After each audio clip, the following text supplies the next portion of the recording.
नमस्कार दोस्तों, power of knowledge में आपका स्वागत है। और वर्ड के अंदर आज हम टॉपिक करेंगे ट्रैक चेंज। इसके नाम से ही डिफाइन हो जाता है कि अपने रास्ते को चेंज कर देना।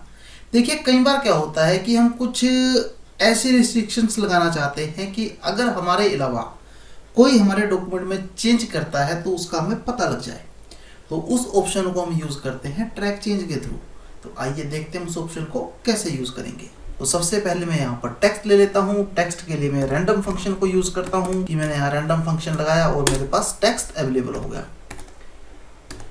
अब किसी पर्सन ने ये वर्किंग कर दी और वो चला गया। दूसरा पर्सन आता है, इस वर्क को डिलीट कर देता है, डॉक्यूमेंट को सेव कर देता है। अब मेरे पास कोई ऑप्शन नहीं है उसके डॉक्यूमेंट के क्लोज करने के बाद कि मेरा ये डाटा रिकवर हो जाए।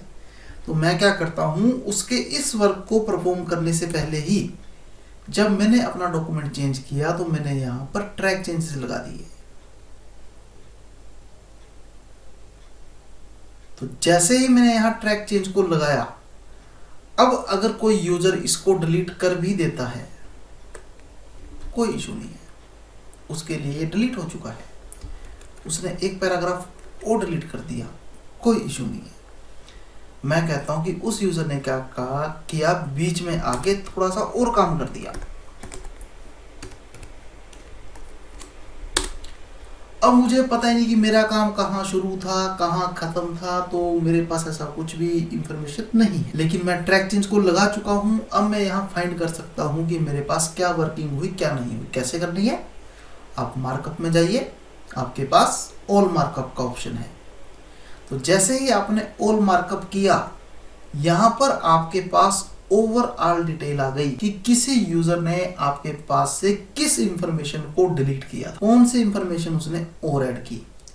और आप इजीली जो जो चेंजेस उसने किए थे उन चेंजेस को हटा भी सकते हो। लेकिन अगर आपको लगता है कि वो चेंजेस आपके लिए इंपॉर्टेंट हैं तो आप उसको रख भी सकते हो। तो आपको उसके लिए करना क्या है, आपको यहां जाना है, नेक्स्ट चेंज पे क्लिक करना है, वो आपको लोकेशन पे पहुंचा देगा। यहाँ आपको पता लग रहा है कि यहाँ पर जो लाइन है वो स्ट्राइक थ्रू की है, यानी कि आपके डॉक्यूमेंट को कट किया हुआ है।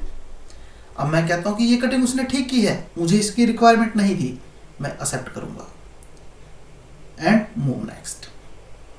वो आगे गया, कहता है ये इंसर्ट किया है, इंसर्ट मुझे रिक्वायरमेंट थी, कोई बात नहीं, आप इसको भी एक्सेप्ट कर लीजिए। तो आपके पास इस तरह से यहाँ पर सारे डॉक्यूमेंट्स आपके लिए अवेलेबल हो गए, जितना भी आप उसको यूज कर रहे थे। अब अगर हम देखें तो कहीं भी हमारे पास कोई चेंज नहीं है। लेकिन कई बार क्या होता है कि यूजर ने कुछ आपको डिलीट कर दिया। अब यूजर को तो ये सिंपल इस वे में दिख रहा था, लेकिन आपके पास ये चीज अवेलेबल है तो उसने मार्क करके आपको दिखा दिया। मैं कहता हूं कि यार ये डिलीट नहीं करना था, ये इंपॉर्टेंट था, तो मैं यहां जाऊंगा और रिजेक्ट चेंज। तो जैसे मैंने डॉक्यूमेंट को रिजेक्ट किया, वो वर्किंग मेरी वहां से खत्म हो चुकी है। अगर यहाँ कहीं और कोई चेंज है तो वो चेंज आपको अवेलेबल हो जाएगा, अगर चेंज नहीं है तो आप इजीली वर्किंग को परफॉर्म कर पा रहे हो। अब यूजर कुछ आता है, मैंने डिलीट कर दिया, कुछ ऐड कर दिया। अब मुझे यहाँ पर क्या करना है, नो मार्कअप के ऑप्शन को मैं क्लिक कर देता हूँ। तो जैसे मैंने नो मार्कअप के ऑप्शन को क्लिक किया, देखिए वो लाइनें भी हट गई, साइड में जो लाइन्स आ रही थी। अब किसी यूजर को पता नहीं कि चेंज क्या है, लेकिन जब मैं क्लिक करूंगा तब वो मुझे दिखा देगा कि इस लोकेशन पे आपका ये चेंज था। एक्सेप्ट और रिजेक्ट मेरी मर्जी है, मैं रिजेक्ट करता हूँ, हट गया। एक चेंज ये है, एक्सेप्ट और रिजेक्ट। मैं कहता हूँ रिजेक्ट ऑल चेंजेस। तो जितने चेंजेस थे वो सभी के सभी रिजेक्ट होके हट चुके हैं। तो ये तो था आपका कि आप किसी बिना हाईलाइटिंग के यूजर के उसको दिखाना चाहते हो कि उसने जो चेंजेस किए थे उसको आप चेंज कर पाओ या ना कर पाओ। लेकिन कई बार क्या होता है कि जैसे यूजर ने यहां पर कुछ डिलीट किया, कि यूजर ने कुछ यहां डिलीट किया और मैं कहता हूं कि यार मुझे यहां पर ये दिखाए कि क्या था क्या नहीं था। तो ये बलून्स का ऑप्शन है, आप इसको यहाँ पर यूज कर सकते हो। वो दिखा देगा कि यूजर यहाँ पर कुछ डिलीट करके गया है या यूजर यहाँ पर कुछ चेंज करके गया है। तो जैसी भी वर्किंग आपकी है आप यहाँ पर यूज कर सकते हो रिव्यूइंग पे के थ्रू। आप इसको वर्टिकली देखना चाहते हो, आप इसको हॉरिजेंटली देखना चाहते हो, जैसे भी आप इसको यूज करना चाहते हो आप इजीली इसको यूज कर पा रहे हो। ब्लूम्स आप सभी रिविजन लाइंस देखना चाहते हो, ओके, तो आपको दिखा देगा कि आपके पास कहाँ कहाँ क्या क्या वर्किंग है। क्या आप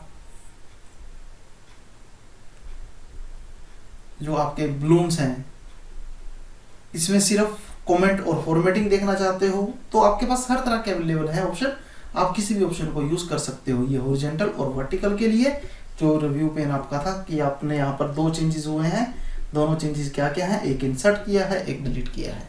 तो इस तरह से आप इस वर्किंग को यूज कर पा रहे हो।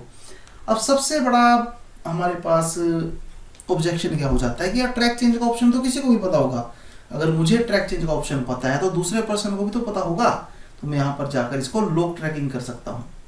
तो उसके लिए आपको पासवर्ड डालना है। मैंने पासवर्ड कोई भी डाला, मैंने यहाँ पासवर्ड कोई भी डाला, जैसे मैंने एक पासवर्ड डाल दिया, मैंने दूसरा पासवर्ड, दोनों सेम डाल दिए, ओके कर दिया। तो अब ये यूजर के लिए अवेलेबल ही नहीं है। मैं यहाँ पर कुछ भी डिलीट कर दूं, कुछ भी डिलीट कर दूं, कुछ भी इंसर्ट कर दूं, यूजर यहाँ से एक्सेप्ट से रिजेक्ट नहीं कर सकता। उसके लिए पहले उसको लॉक को हटाना पड़ेगा, और लॉक वो कब हटा पाएगा, जब उसको पासवर्ड का पता होगा।